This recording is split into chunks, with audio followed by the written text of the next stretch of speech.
কি হয়েছে? কিভাবে হলো এই অবস্থা? সরি, এই অবস্থা হলো কি করে? তেমন কিছু হয় নাই, ছোট্ট একটা বাইক অ্যাক্সিডেন্ট। কতবার না বলেছি সাবধানে বাইক চালাতে। আমি সাবধানেই চালাচ্ছিলাম, হঠাৎ করে একটা সুন্দরী মেয়ে আমার বাইকের সামনে এসে পড়ল। তারপর মেয়েটা আমার দিকে তাকালো, আমি মেয়েটার দিকে তাকালাম। তারপর ওর তো চোখের পলক পড়ে না, আর আমার তো পড়েই না। তারপর কি দেখছেন? ব্রেক ফেল নাকি হার্ট ফেল? সুন্দরী মেয়ে দেখলে মাথা কাজ করে না, তাই না? আমি আর তোমার সাথে থাকতে পারবো না, ইম্পসিবল।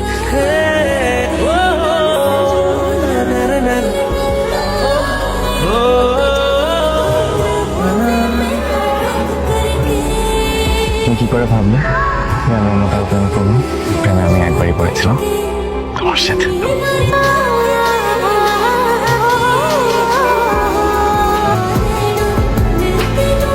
হ্যাঁ, এইটার প্রাইস কত? এটা বিক্রি হয়ে গেছে ম্যাম, বড় স্যার একটু সামনে গেছে তো, একটু পর আসেনি। আর কোনো পিস অ্যাভেলেবল নাই? অ্যাভেলেবেল না এটা। হ্যাঁ, কোনো কিছু করা যাবে না। ম্যানেজ করা সম্ভব না ভাই, একটা সিটে তো একটা সেভ করে দিচ্ছি। অন্য কোনো দোকানে পাবো? না ভাইয়া, তাও জানবো না, আমাদের কাছে একটা আছে, একটা রেটে সেট করে দিচ্ছি।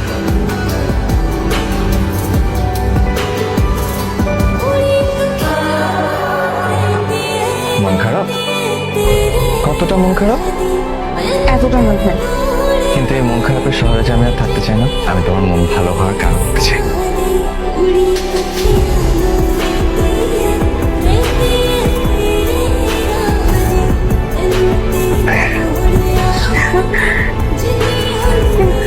কিভাবে? এই বোতলটা তো সোল্ড আউট হয়ে গেছিল। পৃথিবীতে একমাত্র আমার ভালোবাসায় সোল্ড আউট হয়েছে, আর বাকি সবকিছু আমি তোমার জন্য নিতে পারি।